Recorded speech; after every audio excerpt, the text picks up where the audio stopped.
Samantala, baybayin ng Bulinaw at Anda dyan po sa Pangasinan ay nagpositibo sa red tide. Kasama natin sa balita si Idol Matthew Pacheco ng IFM Dagupan. Nagpositibo sa red tide toxin ang meat samples ng mga shellfish products mula sa mga bayan ng Bulinaw at Anda ayon sa pinakahuling pagsusuri ng Bureau of Fisheries and Aquatic Resources sa Region 1 kahapon ang 15 ng Enero.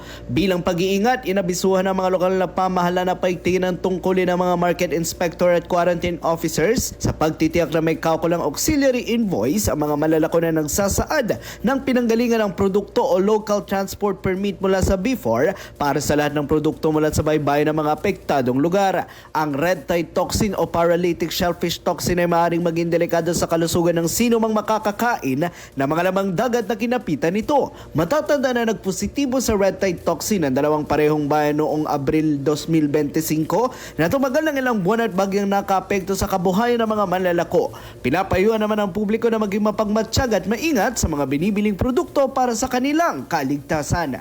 Kasama mula rito sa IFM Dagupan, ako po si Idol Matthew Pacheco. Tatak, RMN! RMN Network News.